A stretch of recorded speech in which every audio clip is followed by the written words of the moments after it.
कर्तावे स्तोत्रम दैवंतीनु स्तोत्रम प्रभु यीशु मसीह के मीठे और मधुर नाम में फिर एक बार आप सबों का इस यूट्यूब के चैनल पर मैं स्वागत करता हूं। सभी को जय मसीह की। प्रभु का धन्यवाद देता हूं कल के वचनों के लिए। जो वचन कल परमेश्वर ने हमारे जीवन में दिए उसके द्वारा बहुत सारे लोगों को प्रभु ने आशीष दी। मैं प्रभु की विश्वास योग्यता का धन्यवाद देता हूं कि जब हम उसके वचनों को गंभीरता से सुनते हैं, उसको समझ कर जब उस पर चलते हैं, परमेश्वर हमें आशीषों की ओर बढ़ाता चला जाता है। हालेलुया। जो मार्ग हमारे लिए बंद कर देता है शत्रु, वचनों के द्वारा और हमारे मुख के अंगीकार के द्वारा परमेश्वर उन मार्गों को खोल देता है। हालेलुया। आज फिर एक बार हमारे शत्रु के द्वारा किए गए बंद दरवाजों को खोलने के लिए परमेश्वर की उपस्थिति हमारे मध्य में है प्रियो, और मेरा विश्वास है आज का आने वाला वचन फिर एक बार हमारे जीवन में आशीष और महिमा का कारण ठहरने पाएगा। हालेलुया। आमीन। मैं प्रभु का धन्यवाद देता हूं कि वो इन वचनों के द्वारा हम में से प्रत्येक को आशीष दे रहा है, और आज फिर एक बार आशीषों को हमारे जीवन पर उंडेलने के लिए वो तत्पर हैं। आमीन। आइए इस समय हम कुछ वचनों को पढ़कर आज के अध्ययन की शुरुआत करेंगे, और इससे पहले कि हम प्रभु की वाणी को उसकी आत्मा की सामर्थ के द्वारा सुने, क्यों ना अपने मुखों के अंगीकार के द्वारा हम परमेश्वर की वाणी को पढ़कर उसका गुणानुवाद करें। आज हमने पढ़ने के लिए जो वचन चुने हैं वो हम सबों को मालूम है। भजन संहिता उसका पहला अध्याय, उसके पहले 6 वचन हम पढ़ेंगे। Amen. Psalms chapter 1 and verses 1 to 6, भजन संहिता उसका पहला अध्याय, उसके 1 से लेकर 6 वचन। The word of God says, मेरा विश्वास है आपके पवित्र शास्त्र आप लोग लेकर बैठे हैं। अगर नहीं बैठे तो तुरंत अपने पवित्र शास्त्र लीजिए, अपने मोबाइल में, अपने लैपटॉप में ओपन करें, गूगल में जाकर, और हम सब मिलकर ऊंचे सुर से इन वचनों को पढ़ेंगे। Let us read it together. क्या ही धन्य है वह पुरुष जो दुष्टों की युक्ति पर नहीं चलता और न पापियों के मार्ग में खड़ा होता और न ठट्टा करने वालों की मंडली में बैठता है, परंतु वह तो यहोवा की व्यवस्था से प्रसन्न रहता और उसकी व्यवस्था पर रात दिन ध्यान करता रहता है। वह उस वृक्ष के समान है जो बहती नालियों के किनारे लगाया गया है और अपनी ऋतु में फलता है, और जिसके पत्ते कभी मुरझाते नहीं, इसलिए जो कुछ वह पुरुष करे वह सफल होता है। दुष्ट लोग ऐसे नहीं होते, वे उस भूसी के समान होते हैं जो पवन से उड़ाई जाती है। इस कारण दुष्ट लोग अदालत में स्थिर न रह सकेंगे और न पापी धर्मियों की मंडली में ठहरेंगे, क्योंकि यहोवा धर्मियों का मार्ग जानता है, परंतु दुष्टों का मार्ग नाश हो जाएगा। हालेलुया। क्या ही धन्य है वह पुरुष जो दुष्टों की युक्ति पर नहीं चलता। इसका अर्थ है कि दुष्ट का काम युक्तियों को करना है, और दुष्ट कौन है? कोई मनुष्य नहीं है, दुष्ट शैतान है। आमीन। और हम सब इस बात को जानते हैं कि शत्रु क्या करता है। शत्रु हमारे जीवन में कुछ ऐसी बातों को, ऐसी कमजोरियों को लेकर आता है, हमको ऐसा टेम्पटेशन में लेकर जाता है जिसके कारण हम परमेश्वर के मार्ग को छोड़कर शत्रु के अर्थात दुष्टता की मार्ग पर चलने लगे। लेकिन वचन कहता है, उस पुरुष के विषय में वचन गवाही देता है, परमेश्वर उन लोगों को धन्य कहता है जो लोग दुष्टों की युक्ति पर नहीं चलते हैं। हालेलुया। दुष्ट अपनी उन्नति के लिए बहुत सारे युक्तियों को, योजनाओं को तैयार करता है, पर धन्य है वह धर्मी जो दुष्टों की युक्ति पर नहीं चलता। आमीन। और ना पापियों के मार्ग में खड़ा होता है। हालेलुया। दुष्ट के धन्य है वह मनुष्य जो पापियों के मार्ग में खड़ा नहीं होता, क्योंकि पापी का और धर्मी का मार्ग एक नहीं हो सकता है। हालेलुया। आप पापियों के मार्ग पर जाते जरूर है ताकि आप उनको धर्म के मार्ग पर अर्थात परमेश्वर या सत्य के मार्ग पर लेकर आ सके। हालेलुया। आमीन। यीशु मसीह भी पापियों के साथ उठता बैठता था, भोजन करता था। हम मरियम के बारे में जानते हैं, हम टैक्स कलेक्टर बहुत सारे लोगों के बारे में जानते हैं। इनफैक्ट हर मनुष्य जो माँ के पेट से जन्मा वो पापी है, ऐसा वचन कहता है। संसार में यीशु मसीह उठते बैठते थे, लेकिन वो कभी पापियों के साथ पाप में सहभागी नहीं होते थे। हालेलुया। इस बात को हमेशा ध्यान में रखना। पापियों के साथ, अरे नहीं वो सिगरेट पीता है उसके साथ नहीं रहना, नहीं। क्या पता आपका उसके साथ रहना उसके जीवन को बदलाव, उसके जीवन में बदलाव लेकर आए। हालेलुया। देखिए परमेश्वर ने आपके अंदर पवित्र आत्मा को रखा है, और वह आपको अच्छे और बुरे के ज्ञान की परख से ज्ञान को परखने की समझ और बुद्धि देता है, और जरूरी है कि हम परमेश्वर की उस विजडम का, उस बुद्धि का इस्तेमाल करें। हालेलुया। और आगे लिखा है, न ठट्टा करने वालों की मंडली में बैठता है। इसको तो बड़ा हाईलाइट कर लेना। यहाँ पर बहुत लोग बैठते हैं जो सो कॉल्ड राइचस कहलाते हैं, या जो धर्मी है, जो कहते हैं हम पूरे संडेज को हम चर्च में जाते हैं, हम ईस्टर मनाते हैं, हम चर्च की एक्टिविटीज में होते हैं, हम हर एक्टिव पार्टिसिपेशन हम लोग चर्च में लेते हैं, लेकिन उनका ज्यादा समय इस तीसरे लाइन में जाता है। ठट्टा करने वालों की मंडली में वे पाए जाते हैं। आमीन। This is very dangerous. ठट्टा करने वालों से दूर रहना, ना तो किसी से ईर्ष्या करना, ना डाहा करना, क्योंकि सब काम बिना कुड़कुड़ाए और बिना विवाद के किया करो। ऐसा फिलिपियों की पत्री उसका 2 अध्याय उसके 14 और 15 वचन में लिखा है। Hallelujah. The book of Philippians chapter 2 verse 14 and 15 says, सब काम बिना कुड़कुड़ाए और बिना विवाद के किया करो। और फिर उससे क्या होता है वो आगे के वचन में उसका फ्रूट लिखा हुआ, उसकी बातें लिखी हुई है। लेकिन धन्य है वह मनुष्य जो ठट्टा करने वालों के मध्य में नहीं बैठता है। अगर आप उसमें बैठते हैं, अपने आप को अलूफ कर ले, अलग कर ले। हालेलुया।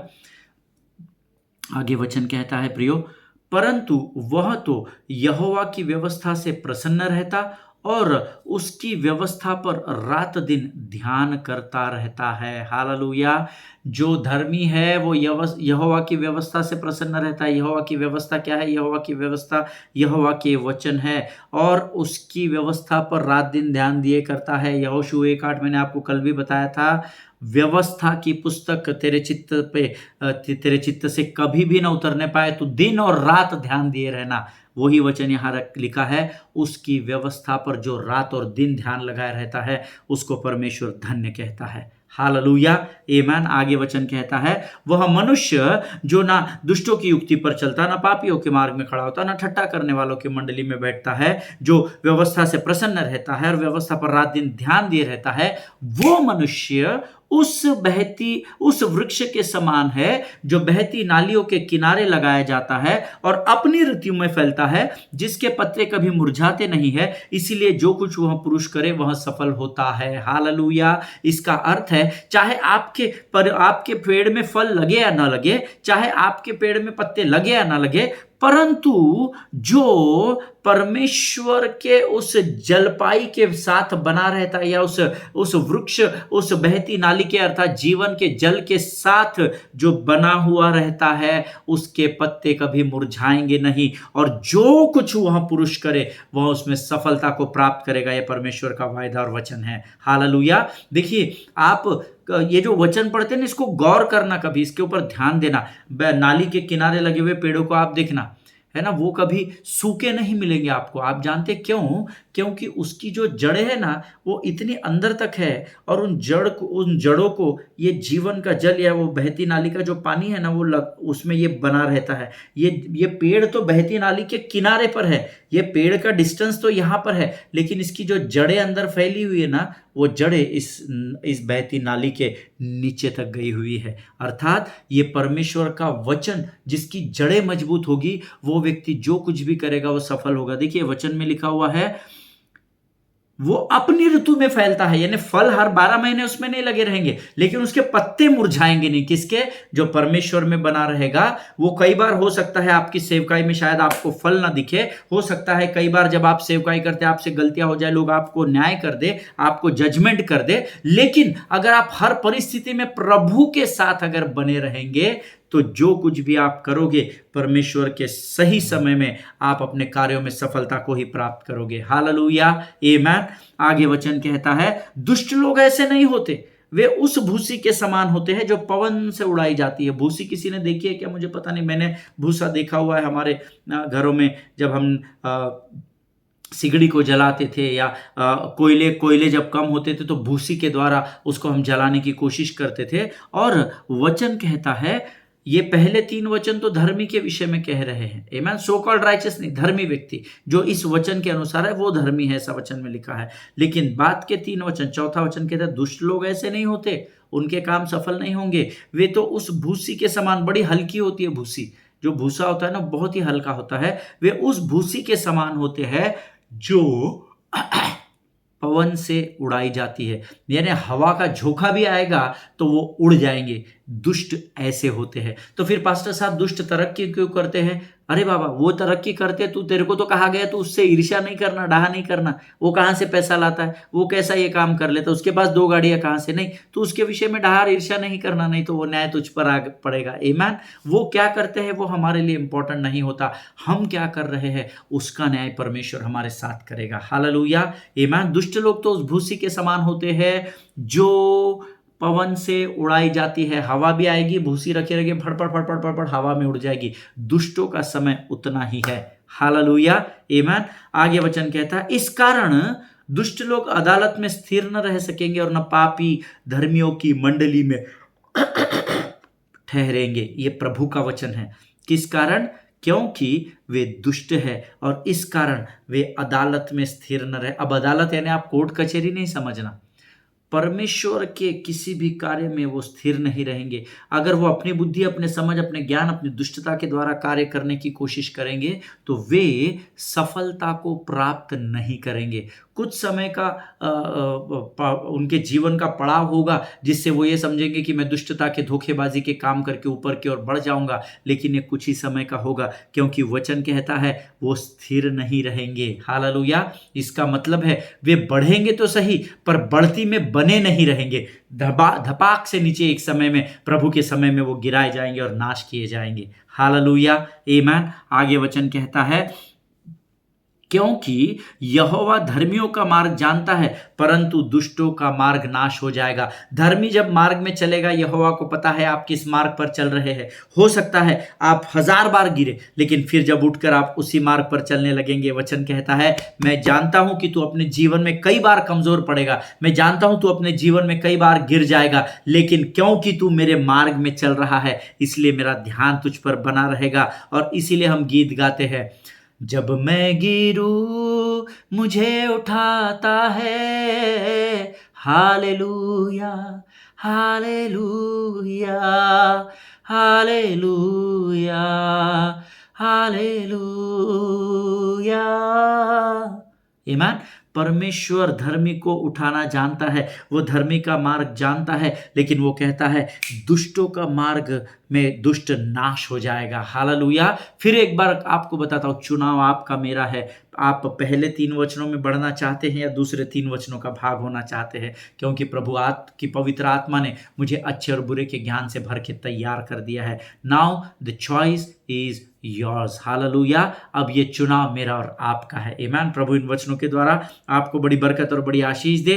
प्रभु का धन्यवाद हो इस सुंदर समय के लिए। आइए प्रियो, इस समय हम अपना समर्पण परमेश्वर को करें और अपनी कमी घटियों को परमेश्वर को सौंपे और उसे धन्यवाद दे, क्योंकि आने वाला वचन हमारे जीवन में आशीषों को लेकर आ रहा है। हालेलुया। Let us pray. खुदावंद प्रभु यीशु मसीह के मीठे और मधुर और सुंदर और पवित्र नाम के लिए हम तुझे धन्यवाद देते हैं राजा। प्रभु इस समय हम प्रार्थना करते हैं आने वाले वचन के लिए। इन वचनों के द्वारा प्रभु तू हमें स्थिर करने जा रहा है, हमारे कमजोर और डरे हुए हृदय को सामर्थ्य से भरने जा रहा है, इसलिए हम तेरा धन्यवाद देते हैं राजा। प्रभु आज का वचन जितने भी लोग सुनते हैं उन्हें सामर्थ्य से दुगना भर दे परमेश्वर पिता। प्रभु जी, सारे बुरे विचार उनके जीवन से बाहर आ जाए और केवल तेरी व्यवस्था की पुस्तक उनके चित्त में भर दी जाए, ऐसा तू होने दे परमेश्वर पिता। तू चिन्ह चमत्कार करने वाला परमेश्वर है, तेरे लिए भला क्या कठिन है प्रभु जी। परमेश्वर पिता, इस समय हम हमारे विरोध में खुलने वाले हर एक मुख को, हमारे विरोध में होने वाली शत्रु की हर एक युक्ति और योजनाओं का खंडन यीशु नासरी के नाम से करते हैं राजा। प्रभु इस समय हम अपने आप को तेरे प्रिय पुत्र यीशु मसीह के लहू में डुबोते हैं। इजराइल के लिए प्रार्थना करते हैं, उस पर अपनी कृपा और दया को तूने बनाकर रखा है, ऐसा विश्वास करते हैं। शत्रु का तू सर्वनाश करने जा रहा है, ऐसी घोषणा विश्वास और सामर्थ्य हम यीशु नासरी के नाम से अधिकार के साथ करते हैं राजा। प्रभु परमेश्वर पिता, आने वाले वचनों में तू हमको डुबाने जा रहा है, ऐसा हम विश्वास करते हैं। सारी बातों में महिमा तुझको देते हैं। आगे के संपूर्ण समय को तुझे सौंपते हुए विनती को धन्यवाद के साथ यीशु नासरी के नाम से मांगते हैं, सुन और कबूल कर। आमीन। हालेलुया। परमेश्वर आप सबों को बड़ी बरकत और बड़ी आशीष दे। हम पिछले कुछ दिनों से कुछ वचनों को सीख रहे हैं। Jesus makes you whole. प्रभु परमेश्वर यीशु नासरी ही है जो आपको और मुझे संपूर्ण करता है, कंप्लीट करता है। हालेलुया। और प्रभु का धन्यवाद हो, 10-15 दिनों में हमने जो भी वचन सीखे, हमने पिछले 8-10 दिनों में, उसके द्वारा परमेश्वर ने बहुत सारे लोगों को आशीष दी है। और कल मैं आपको बता रहा था, इसके पहले के सेशन में मैं आपको बता रहा था कि हमको सचेत रहना है, हमको जागते रहना है। क्यों जागते रहना है? फिर प्रभु क्या करेगा? अरे प्रभु तो ना तो कभी ऊँगता है ना तो सोता है, लेकिन ये युद्ध आपका है, शत्रु का और परमेश्वर का ये युद्ध नहीं है। शत्रु की इतनी ताकत और इतनी औकात नहीं कि वो परमेश्वर का विरोधी हो सके, इसीलिए वो आपका और मेरा विरोधी कहलाता है। पहला पत्रस 5वां अध्याय 8वां वचन, तुम्हारा विरोधी शैतान, परमेश्वर का विरोधी शैतान नहीं लिखा हुआ है। Hallelujah. So be alert and be sober minded, सचेत रहे और ध्यान रखे। कई बार शत्रु आपके ध्यान को आपके पुराने जीवन पर केंद्रित करके, आपके किए हुए गुनाहों को केंद्रित करा के, आपकी पुरानी बातों को अलग अलग लोगों के द्वारा आपको स्मरण करा के आपको कमजोर करने की कोशिश करेगा। And he will say that now your time is finished because God is not going to use you. अभी तेरा समय समाप्त हो गया है, अभी तुझे परमेश्वर इस्तेमाल नहीं करेगा क्योंकि तूने पाप कर दिया है, तू बार बार वही घिनौना काम कर रहा है, तू ये कर रहा है, तू वो कर रहा है, तू वो कर। वो आपको उन सारी बातों को स्मरण दिलाकर आपको कमजोर करने की कोशिश करेगा। But as I told you, the word of God says whatever you do, but if you are abide in me, then I will abide in you. Hallelujah. अगर तुम मुझ में बने रहोगे तो मैं भी तुम में बना रहूंगा। कोई बात नहीं प्रियो, हम मनुष्य हैं, हमसे गलतियां होती है, पाप होते हैं, गुनाह होते हैं, लेकिन जब हम पश्चाताप कर लेते हैं, परमेश्वर कहता है तू जब मेरी ओर मुड़ता है, मैं फिर एक बार अपनी बाहों को फैलाकर तुझे अपनी बाहों में ले लेता हूं। हालेलुया, आमीन। सी, मैंने आपसे कल कहा था, एक समय हम और आप सब ही गंदगी में पड़े थे। ऐसा कोई नहीं है जो गंदगी में नहीं पड़ा। अगर देखिए आज आप किस गंदगी में हैं, ये बात मायने नहीं रखती है, इस बात को ध्यान में रखिएगा।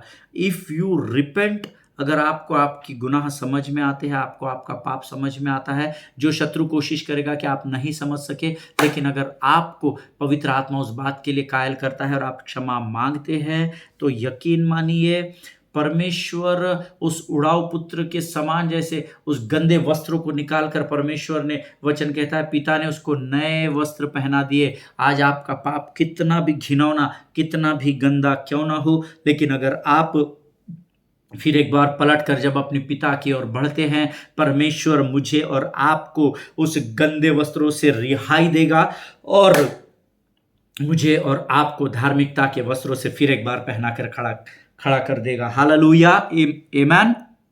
और जरा सोचिए, एक्सक्यूज मी, जरा सोचिए जब उस उड़ाऊ पुत्र ने अपने घर में प्रवेश किया होगा, तो आई वॉज जस्ट, मैं इमेजिन कर रहा था। You have to imagine, you know क्या हुआ होगा, कैसा हुआ होगा, क्योंकि जितना अधिक आप परमेश्वर के वचन की ओर ध्यान लगाएंगे, उतना अधिक मन्ना आप स्वर्ग से प्राप्त करेंगे। आमीन। मन्ना ऐसा ही नहीं मिलेगा, अभिषेक ऐसा ही नहीं मिलेगा। You have to sit with the Lord, you have to listen to him, you have to talk to him, you have to spend time with him. Thanksgiving, prayer, worship, praise, everything, you know everything is connected to God. हमारे जीवन की श्वास भी परमेश्वर से लगी हुई है, इस बात को याद रखिएगा। हालेलुया। मैं सोच रहा था जब इसको रास्ते से दूर बाप दौड़ कर गया, इसके कपड़े बिपड़े बदला, अरे बाप रे कोई देख तो नहीं रहा, चल इसके गंदे वस्त्रों को उतार, इसको ला रे पाइपला इधर उधर से, चलो नहलाओ इसको, क्या किया होगा उसके साथ मुझे पता नहीं, लेकिन जब उसको अंगूठी पहनाई गई होगी, जब उसको नए वस्त्र, नए जूते पहनाए गए होंगे, और जब वो बड़ी शान से अपने घर की ओर चलता आया होगा, तो his walk would be like a walk of king. Hallelujah. ऐसा मैं इमेजिन करता हूं, क्योंकि पिता ने उसको क्षमा कर दिया, गले से लगा लिया, बाहों में ले लिया, चुंबन ले लिया, आते आते उन दोनों की सारी बातचीत हो गई होगी, बेटा जो हो गया वो भूल जा, मैं उसे स्मरण नहीं करता, ठीक है वो तेरा भाग था, तूने उसे उड़ा दिया, कुकर में डाल दिया, पर मैं तेरा पिता हूं, मैं तुझसे आज भी वैसे ही प्रेम करता हूं, चल अब हम अपने घर में प्रवेश करेंगे। एंड यू नो परमेश्वर पिता के उस प्रेम ने उसके अंदर फिर एक बार सामर्थ और बड़े हियाव को भर दिया होगा। हालेलुया।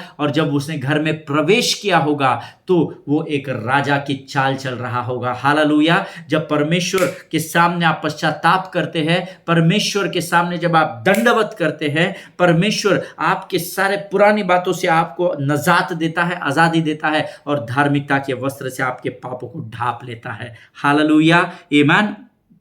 सी ही डिड, मैं जब इसको सोच रहा था तो मैंने ऐसा अपने नोट्स में लिखा है, he didn't look like he had lost, he must be looking like a businessman। Hallelujah. वो जब घर में प्रवेश किया होगा तो लोगों ने उसको देखा होगा, पहले तो सोचा होगा अरे बाप रे, ये जो पैसा लेकर गया था तो ये बहुत कमा कर आया होगा, पता नहीं लोगों की सोच वहां पर क्या रही होगी, बट हम सत्य जानते हैं, वो पाप से निकल कर आया था, वो अपने आपे में आ गया था। Hallelujah. And to come into our own senses is very very very important. Amen. प्रभु के सामने बैठिए, प्रभु तू नियंत्रण ले, तू ले प्रभु, मैं अपने आपे में आना चाहता हूँ, प्रभु तू मेरी सहायता और मदद कर, मुझे इस परिस्थिति से निकाल। जब वो आया और जब वो अपने घर में प्रवेश किया होगा, संदल बज रहा होगा, बैंड बाजे बज रहे होंगे, और वो बीच में से जैसा एक दूल्हा चलता है एक बारात के बीच में, वैसे एक बिजनेसमैन की ना, एक राजा की ना उसकी चाल रही होगी। Hallelujah. Amen. And see this is our story also, यही आज हमारी भी कहानी है। हम भी एक समय में ऐसे ही गंदगी में पड़े थे, लेकिन पिता ने हमें धार्मिकता के वस्त्र, मेल के सुसमाचार के जूते और हाथ में अंगूठी पहना दी। हालेलुया। अर्थात हमें अधिकार दे दिया। और आज वचन कहता है, अधिकार के साथ जो कुछ भी तुम यीशु नासरी के नाम से मांगोगे वह मैं तुम्हारे लिए कर दूंगा। हालेलुया। हमारी भी स्टोरी सुड़ाव पुत्र के समान ही है। हो सकता है आज आप पाप में पड़े हो, गंदगी में पड़े हो, लेकिन नो मैटर व्हाट, कोई बात नहीं अगर आप उसमें पड़े हैं, लेकिन अगर आप आज अपना समर्पण परमेश्वर को करेंगे, आज आप जिस परिस्थिति में, उस परिस्थिति में घुटनों पर आकर प्रभु का दंडवत करेंगे, जैसा उस कोढ़ी ने किया, जैसा इस उड़ाऊ पुत्र ने किया, जब आप इस प्रकार से अपने जीवन में आगे बढ़ेंगे, यकीन मानिए परमेश्वर आपके पुराने वस्त्रों को निकालकर धार्मिकता के वस्त्र से फिर एक बार आपको तैयार कर देगा। Hallelujah. Today you don't look like what you have been through. Amen. आज हम जिन परिस्थितियों से निकल चुके हैं ना, वैसे हम दिखते नहीं है। क्यों? क्योंकि परमेश्वर ने हमें धार्मिकता की चादर ओढ़ा दी है। हालेलुया। आज उस उड़ाऊ पुत्र के जो शरीर पर गंदगी थी, परमेश्वर ने उसे स्वीकार किया, उसके पुराने वस्त्र निकाल दिए होंगे, उसको लारे पाइप लगा और पाइप से लारे हैंडपंप से बकेट की बकेट ला, इसको नहला, उसको क्या पता नहीं क्या कैसे उसको रेडी किया होगा, कैसे उसको नए वस्त्र पहनाए होंगे, सुगंधित द्रव्य उस पर उंडेला गया होगा और उसको पूरी रूप से तैयार करके फिर एक बार प्रेजेंट किया गया होगा। हालेलुया। प्रियो, डजंट मैटर आज आप किन परिस्थितियों से निकल गए हैं, धन्यवाद दे कि जिन परिस्थितियों में आप पिछले दिनों में थे, आज आप उन परिस्थितियों में पाए नहीं जाते, क्योंकि पिता ने आपको चारों ओर से ढांप लिया है। हालेलुया। आमीन। एक और स्टोरी इसी पुड़ाऊ पुत्र के समान, उस लेपर के समान लिखी है, जो दंडवत या सजदा करने के विषय में, जिसमें परमेश्वर ने जैसे देखिए उस कोढ़ी को पूर्ण कर दिया। Thou faith has made you whole, जा तेरे विश्वास ने तुझे संपूर्ण कर दिया। वैसे ही ये भूखा नंगा, कितने दिनों का भूखा, सुअरों का खाना खाने वाला, फटे हालात में जब ये अपने पिता की ओर आए, परमेश्वर ने इसको भी उसके हालात से नजात दे दी, उसे कहा जा मैंने तुझे फिर एक बार संपूर्ण कर दिया। आमीन। One more story which mention in the Bible, जिसका विवरण मरकुस की किताब उसके 5वें अध्याय में शायद दिया गया है। यस, मरकुस the gospel of mark chapter 5 में इसका विवरण दिया गया है, इसके बारे में लिखा गया है। Bible says his name was legion